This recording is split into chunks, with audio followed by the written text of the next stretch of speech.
And all of God's people said, say amen again. One time for the Holy Ghost. Amen. If you don't mind, stand on your feet. We're looking at the gospel according to John this morning, chapter 4. John chapter 4. When you get there, find verse 21. When you get there, say amen. If you're not there yet, say wait. I'll wait on you.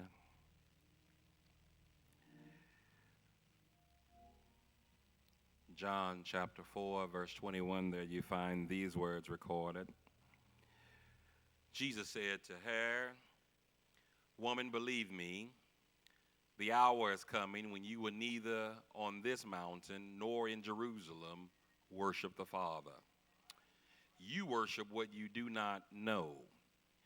We know what we worship, for salvation is of the Jews.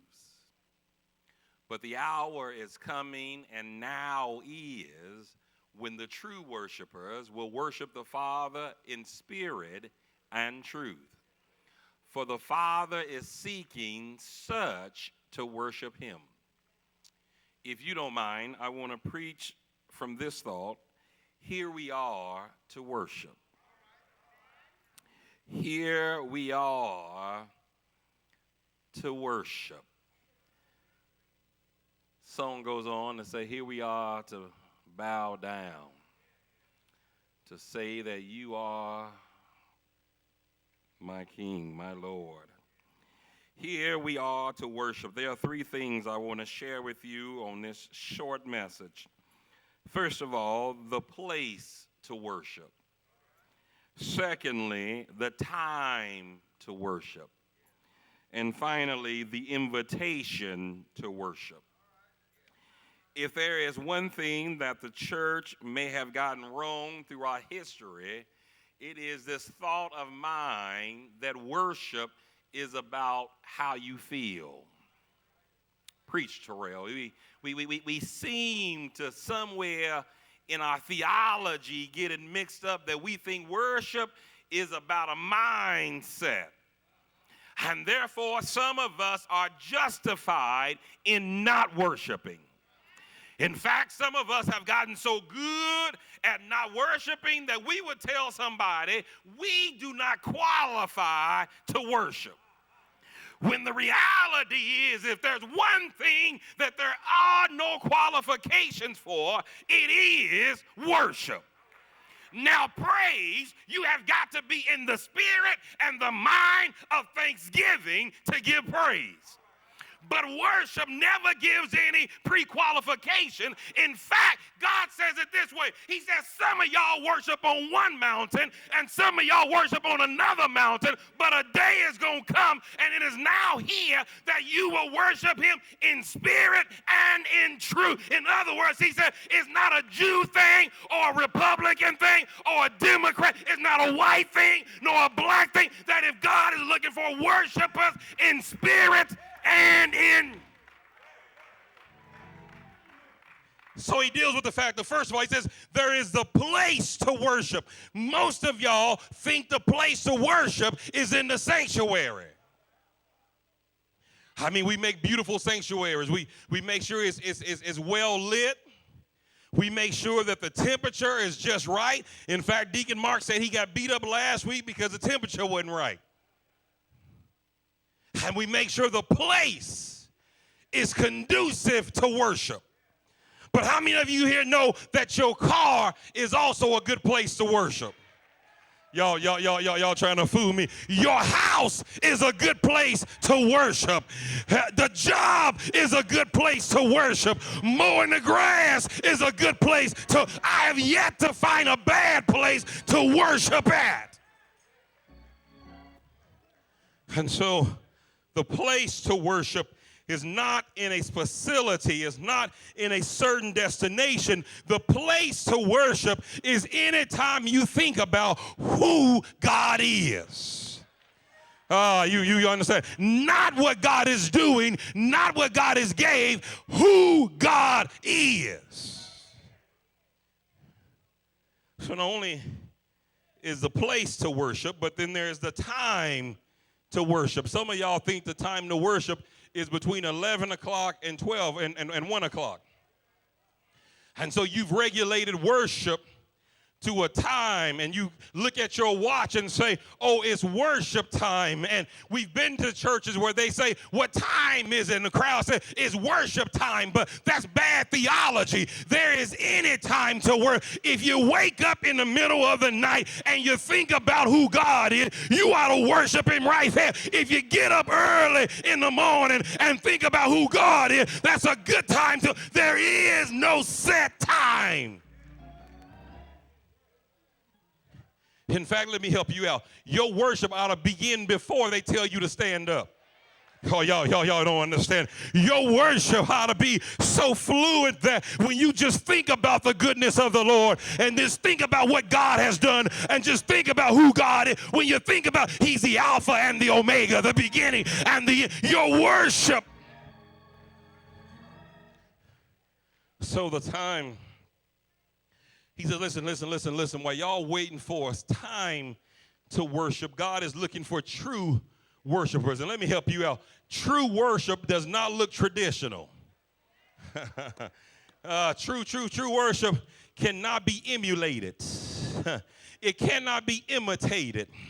True worship is so authentic that it'll have you looking crazy to everybody else but God.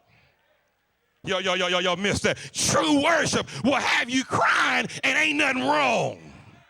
True worship will make you jump and you ain't got no music being played, because true worship doesn't outside. True worship starts on the inside. Is there anybody in here thought about how you woke up this morning?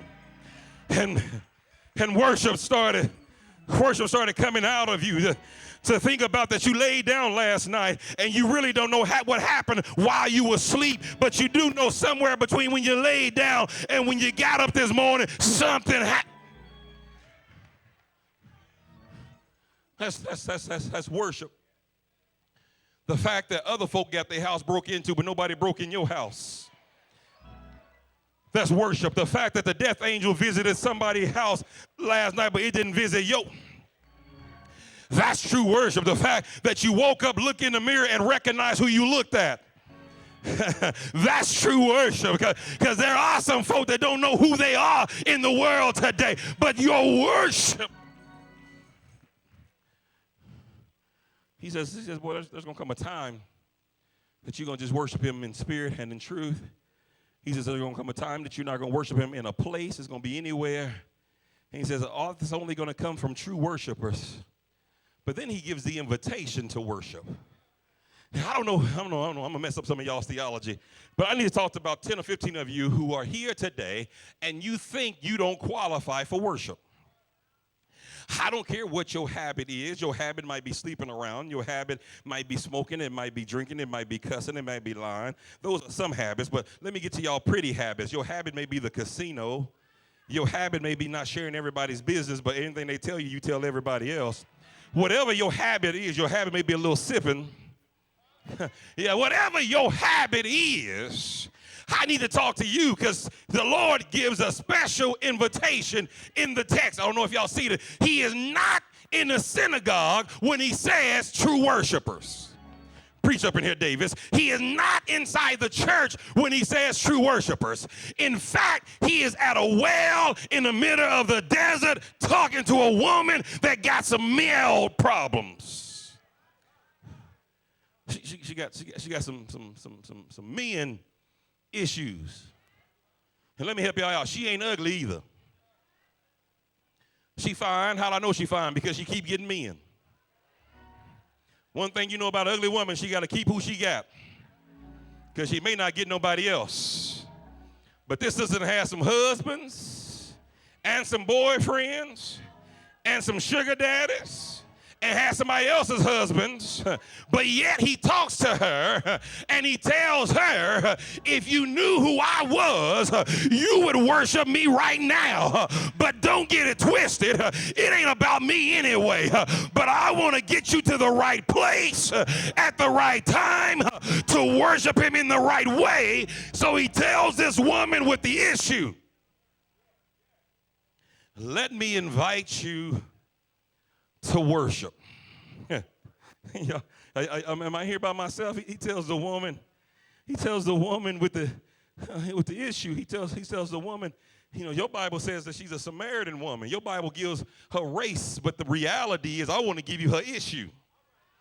Because some of y'all get caught up on race that you think that your race is what's going to get you to heaven. But let me help you. Your issue is why Christ came, not your race. He came to save that which is lost. What made you lost? Your issue. And so the invitation he gives is to a Samaritan woman, which means she's of mixed descent, but she has a problem with men that she likes to move them in. It's in the text. You got to read up. You know he has a conversation with how many husbands she didn't have? And in fact, he tells us the one you got now ain't yours. Am I in the right text? He says, you didn't have some husbands, and the one you have right now, he ain't yours. That let me know that either he was somebody else's. Y'all got y'all Bibles open?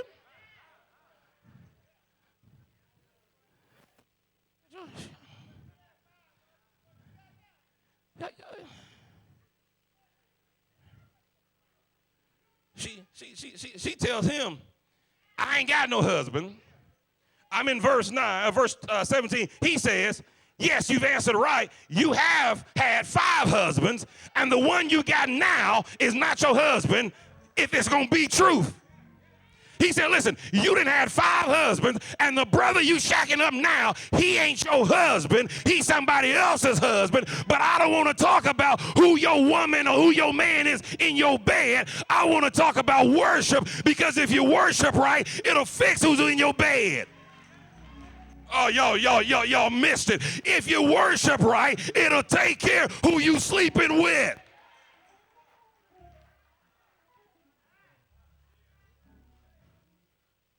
Am I still in the text? He says you've had 5 husbands. It did not say that she had been through 5 divorces. It just says she had 5 husbands. Now, we know by the custom that she couldn't have been through 5 divorces or she would have been stoned. That lets me know she was creeping around town, but Jesus still stops by to have a conversation with a sister that got a creeping issue, not about creeping. He talks to her about work.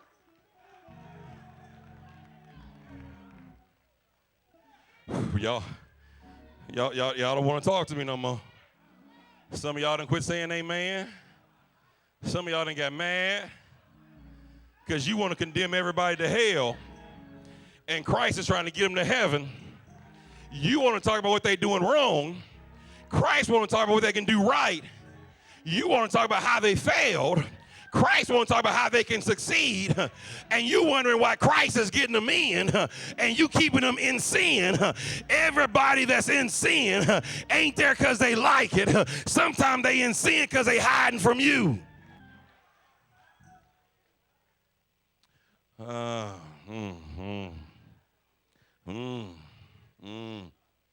Sometimes they won't get out of bed with who they creeping with because your judgmental self. If you learn how to open up your arms and shut your mouth, you might win more folks to Christ. But because you always got something to say, they already know they messed up. You ain't got to point it out. They already know who they creeping with. You ain't got to point it out. They already know they got drunk last Saturday. You ain't got to point it out.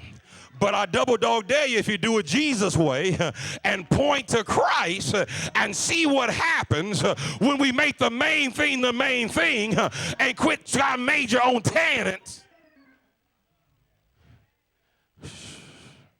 Boy, this, I don't know about y'all. This made me shout right here. He says, verse 16, call your husband. Verse 17, I ain't got no husband. Verse 17b for you church folk, or verse 18, in fact, I know you ain't got no husband. You done had 5 husbands. I ain't gonna name them, because I ain't going to come after you for their issue. Preached up in here, Davis. But while I'm on it, let me let you know, you had 5 husbands, and the one you got out of bed with right now, he ain't yours. But that ain't why I'm talking to you today. I came to talk to you about worship. I'll deal with the rest of that later on. I want to make sure you're worshiping right. Because you can worship wrong and live pretty and still bust hell wide open. Preach up in here. You can shout all over the church and live pretty and bust hell wide open if you don't ever get relationship first. You will never get up in heaven based on your praise. Quit listening to church preachers on TV. Your praise won't get you into heaven. Oh, if you just shout, it's going to make it all right if you just shout. Listen, if you don't know Jesus, shout all day long. Listen, it's the same effort to shout as it is to boogie. Same.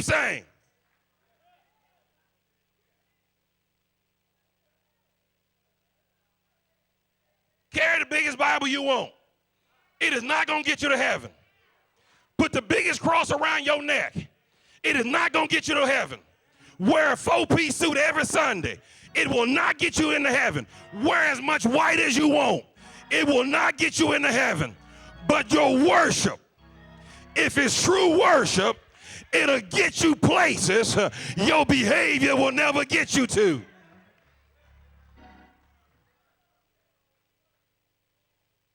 He says, the invitation I want to give you is not that you move by yourself and just creep with him after 12.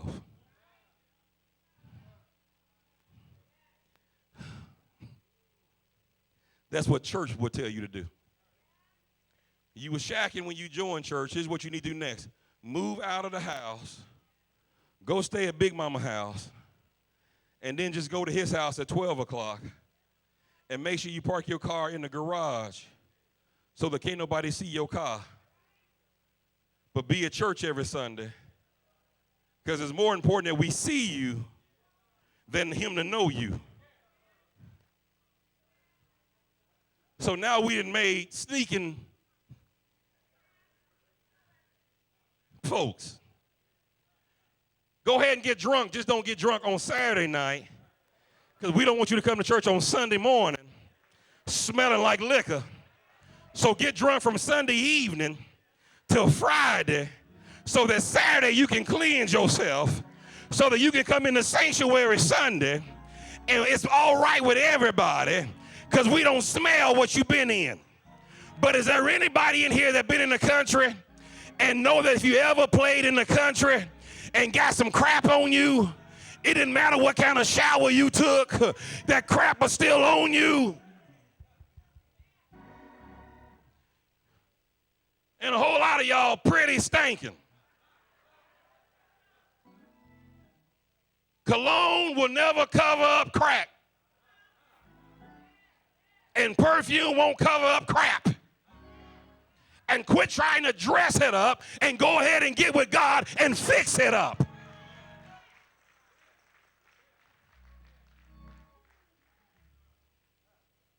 In 15 years, we have never had a girl come down to the altar and stand up and get the microphone and apologize to y'all for getting pregnant out of wedlock. Some of y'all have been mad at me for 15 years. But let me help you out. First of all, you only have to get up and get the mic if it's a public sin. I don't know about y'all, but wasn't none of us there when she got pregnant. And if you was there, you just as nasty as what happened. Because you was looking and you should have been stopping. So if you want to throw a rock, I got a rock to throw at you. And you ain't going to like the rock I throw at you. And if they was doing it at your house and you let them do it at your house, you just as guilty. And you ought to be standing next to her talking about how you helped. So we never had her come up and apologize to the church because it wasn't a public sin. Secondly, we didn't have her come up and apologize to church because of this. Where is he at? She got to go through the public embarrassment, but he gets away. Now, they can come up here together and ask for prayer, but they ain't never got to ask for forgiveness because it is not ours to give. The only forgiveness they need is with Christ. All we can give is prayer and understanding, because if it had not been for the Lord on our side, can I be real with you? If it hadn't been for Trojan,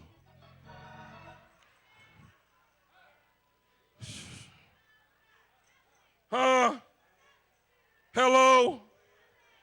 If it hadn't been for that pill, hello? If it hadn't been for that clinic. See, we'll let somebody else be crucified while we sit out there and throw rocks, and we just as guilty as they are.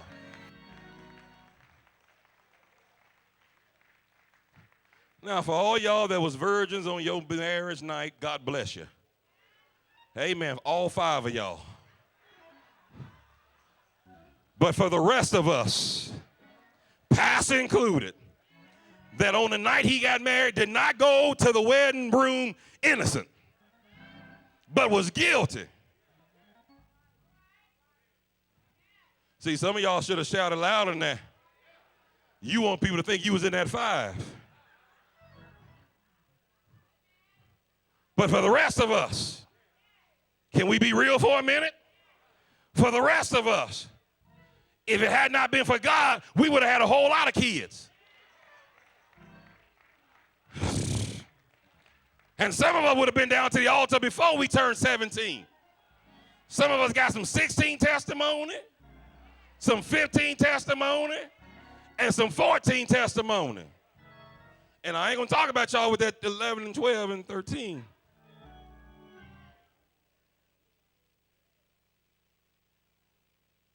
He says to her, you've had 5 husbands, and the one you have now is not yours. But what I want to talk to you about is the time to worship. I want to talk to you about the place to worship. And then I want to give you the invitation to worship. But I know she was like a whole lot of us in here today. Lord, I can't come worship because you know what I've been doing. So he sets the record straight. He says, listen, let me tell you what you've been doing before I give you the invitation. Because my invitation to worship is not predicated on what you've been doing. My invitation to worship is predicated on who my Father is. And so whether you're coming from the whorehouse or the crack house, my Father didn't change who he was.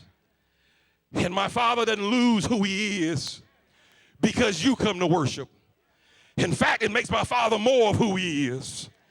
He is loving. He is kind. He is El Shaddai. He's more than enough. He is a forgiver of your sin. My Father is all of that. And so I invite you to worship him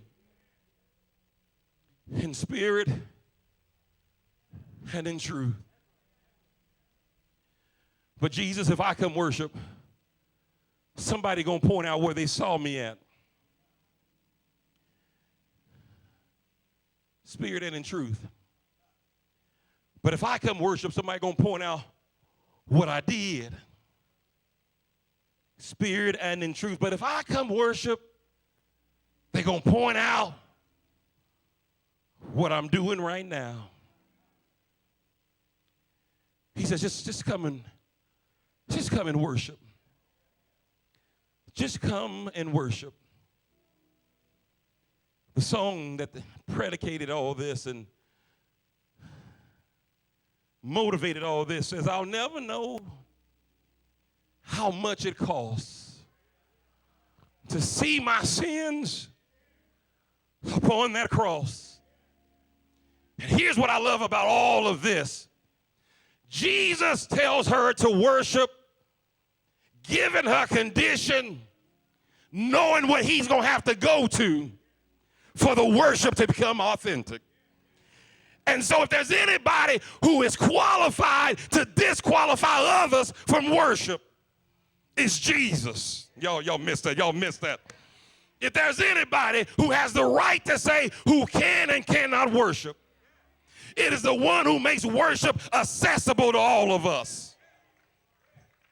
And he says, come worship.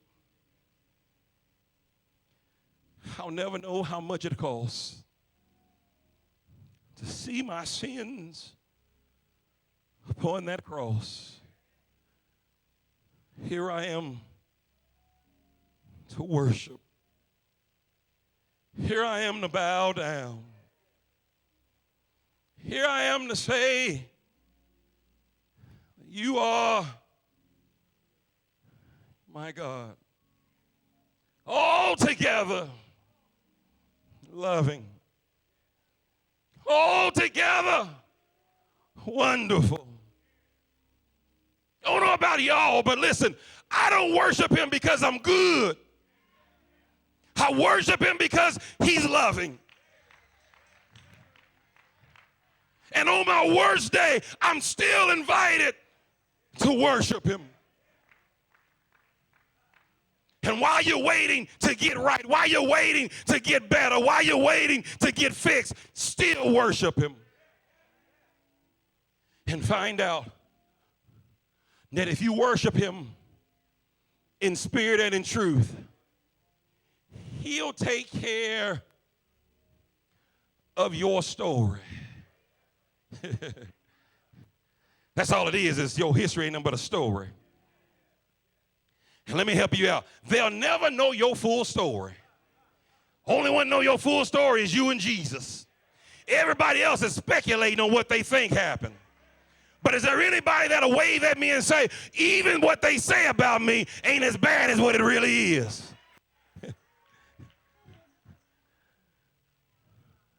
But he still invites me. Still invites me to worship. I'm going to ask the choir to come up and sing that song. There's some folk up in here today. You came here one way, but this message has been preached to you